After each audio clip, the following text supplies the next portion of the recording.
As many of you know, I spent about a week and a half or so, 2 weeks in Israel recently. I managed to have my flight delayed by the first round of rockets, but I got in after that and then got out just before the second round of rockets came in. So thank you for your prayers, those of you who were praying.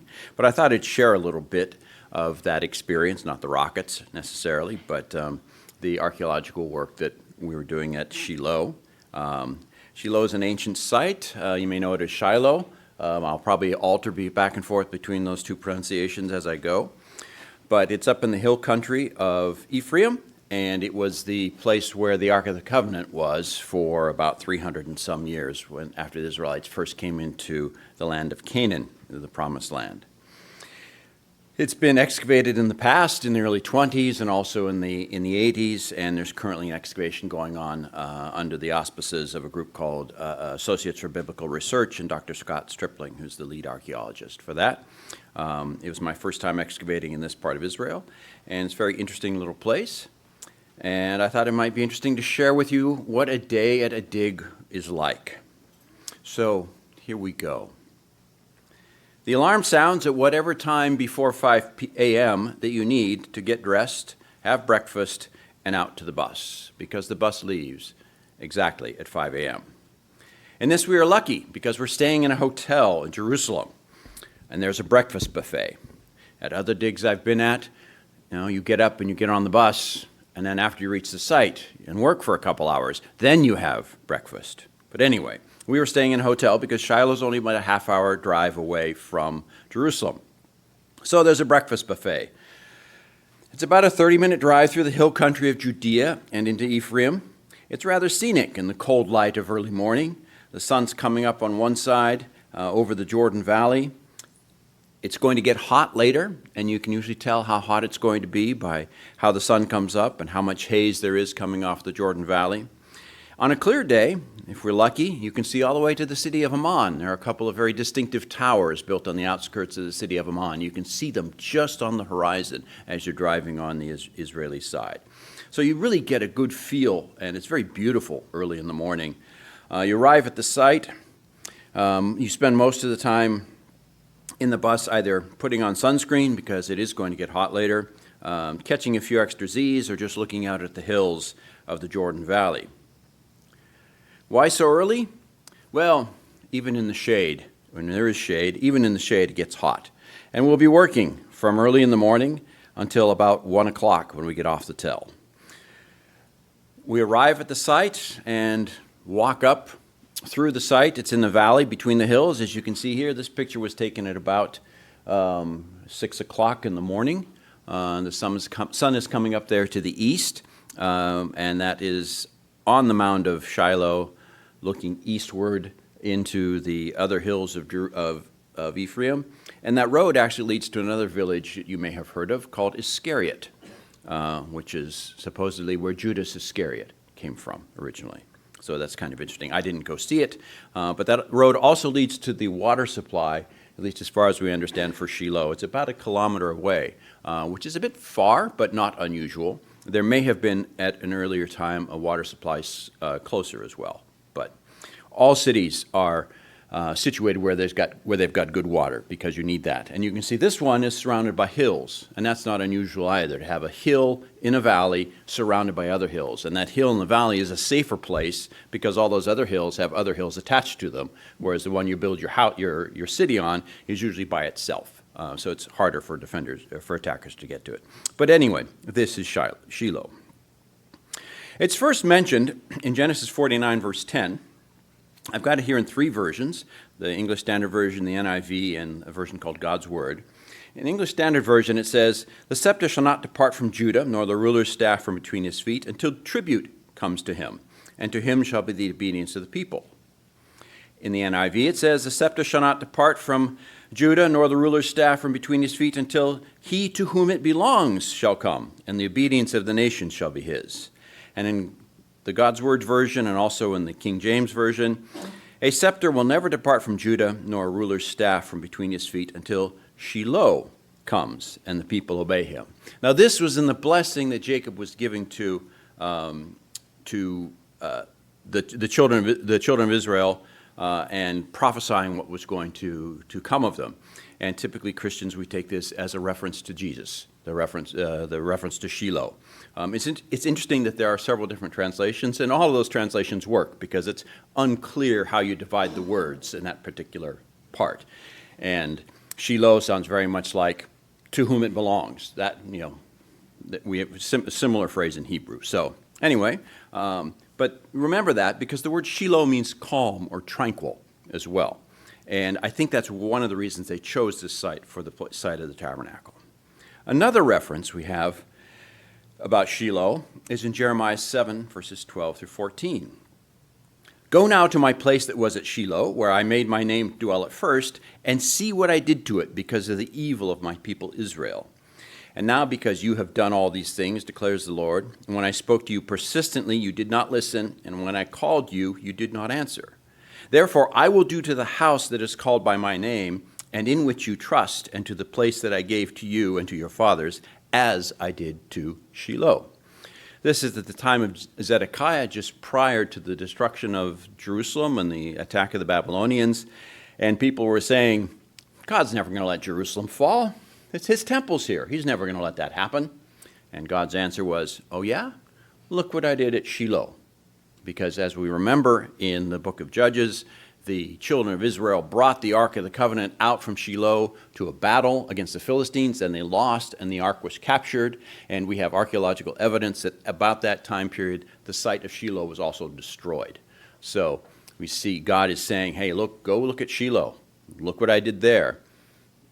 The same is going to happen here. So I think it's interesting that the Bible gives us the use of Shiloh in a couple different ways. We've got the promise of the Messiah, eternal redemption and hope, and at the same time it's a reminder not to become too arrogant, not to become too proud. It's a reminder of humility. So that's some of the reasons why going to Shiloh and digging there, because it has all those sort of things involved in it. But why choose this site? Why place the tabernacle there? Well, as I said, the word means tranquil, and because it says the rulership will not depart from Judah until Shiloh comes, it is possible that when the Israelites arrived at the city and they found a city already there named Shiloh, it was already occupied by Canaanites, they said, aha, this is the place where we're going to find tranquility. This is the place where we're going to find rest, and that's why they chose to build to put the Ark of the Covenant there and put the tabernacle there. That's all very possible, just speculation, but it is a beautiful site. There's some interesting things that go on, however, while the Ark of the Covenant is at Shiloh. In 1 Samuel 1, verse 9, it talks about Eli the priest sitting at the doorposts. And if you remember the description of the tabernacle, there's no doors at the tabernacle.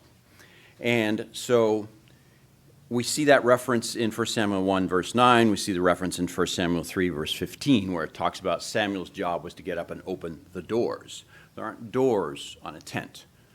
There were no doors built for the tabernacle. In the Mishneh Torah, which was written in the Middle Ages, Maimonides, the writer, said that in ancient times, the Israelites built a stone enclosure for the tabernacle. And this is what the archaeologists are hoping to find at Shiloh. They found a large building that appears to be the right dimensions, but it's hard to tell because they've only excavated a couple corners of it. But it is a large, very well-built building. They call it a monumental building. And it is quite possible that the Ark of the Covenant was placed in there, and then the tent, which God talks about all the time when he's talking about a tabernacle, he talks about the tent. The tent would have been the covering. And this is not dissimilar to how the tabernacle was built in the first place, which was wooden sidewalls, so stiff wooden walls with a tent covering over it. And it may be that they just replaced those wooden sidewalls with a stone structure. So it has a lot of the features you would expect to find, but we're not quite there yet, so we'll see. What's a digging day like? Well, we start off on the surface. You mark off a 5-meter square, and you start scraping and digging. You dig all the dirt and throw it into these things called goofas up there. They are a bucket made out of an old tire.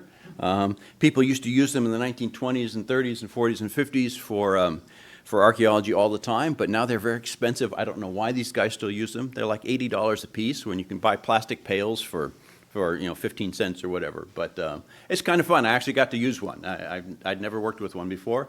And you can see the different types of digging. You can see we're up there on the valley, and sometimes you spend your time digging along a wall.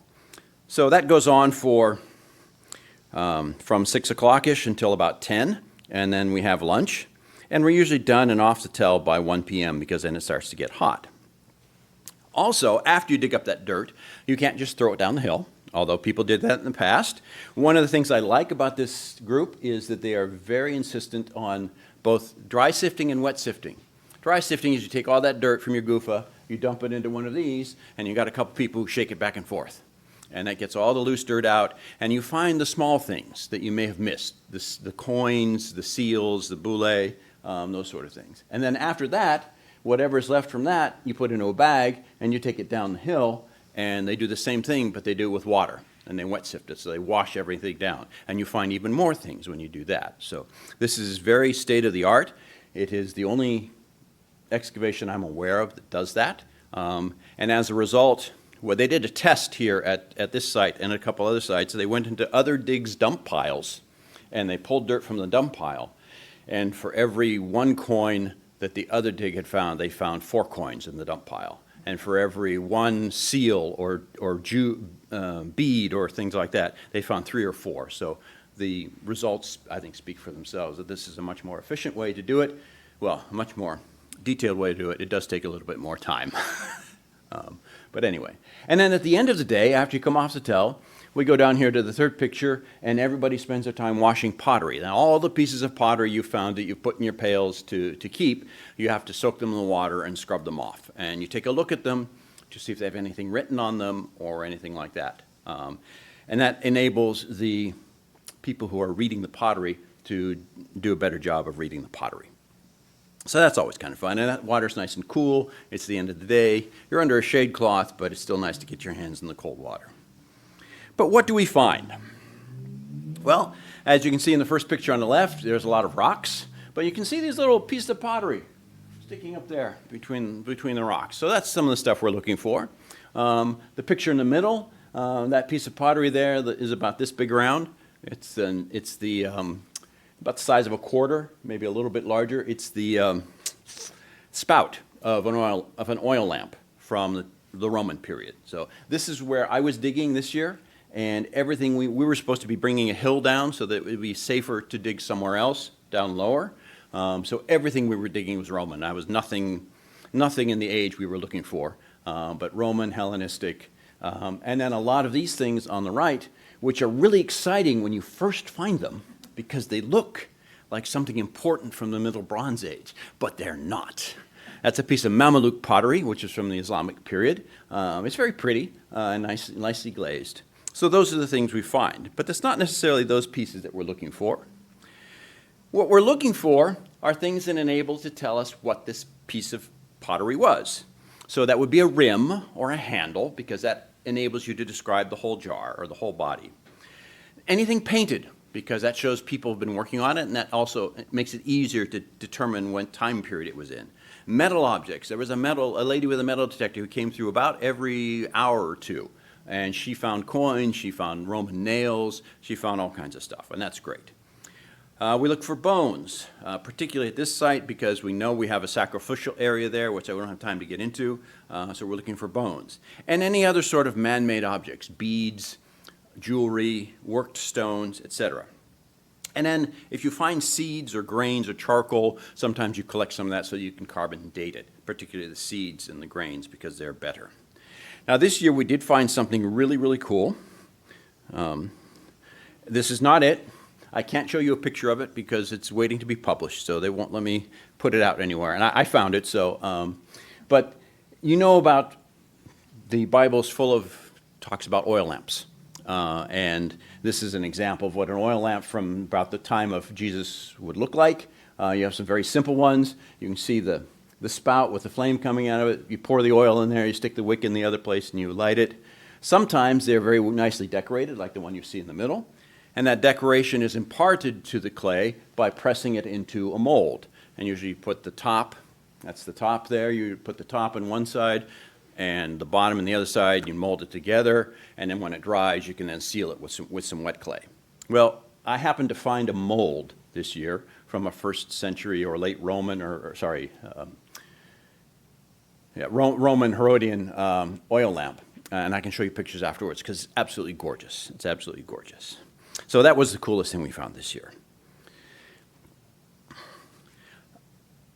What does it all mean? That's the most important thing, because you find all this stuff and then you have to interpret it. What does it mean if you find a bunch of oil lamps or a bunch of floor tiles?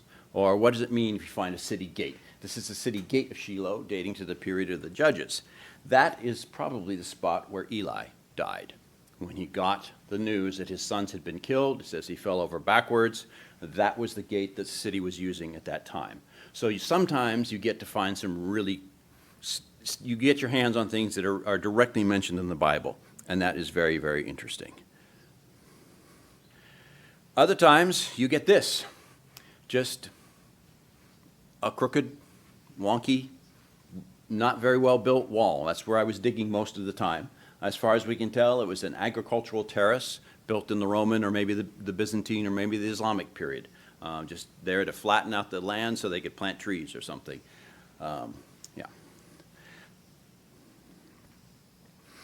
Other things we get to interpret, you can see in the picture in the upper right-hand corner, you've got layers there. They've actually got 3 or 4 layers. One's really dark, then you've got the one underneath it, and then a white layer of what looks like plaster. Turns out that's probably just a bad piece of limestone, or a very weak piece of limestone. I thought it might be a piece of floor plaster, but it wasn't. And then here at the bottom, you have a model of what an Israelite house may have looked like from the period of the Judges. It's a very specific type of house called a 4-roomed house, and they have found remains of those here at Shiloh. And that's an interpretation of what it may have looked like when it was built. So Shiloh was tranquil. It represents the Israelites at rest. It was a walled city that existed before Joshua. It's called Silu in the Amarna tablets. It was a religious center for Israel for 300 plus years. It was probably a stone-walled enclosure with a tent roof. It was destroyed in 1057 BC, just before the time of David. It's the place where Eli died. As we mentioned, it's a warning to later Judah. Interestingly, it's a very religious site. There are 5 Byzantine churches on that site, and it's not very big. 5 Byzantine churches, at least 1 mosque. And this year we also found evidence in a type of jewelry with a particular design on it that was used by Gnostic Christians. So you've got Byzantine Islam, Gnostic Christians, you've got the tabernacle from the time of the Judges, a site for many religions. And it's a reminder of our rest in and through Jesus, our Savior, as well.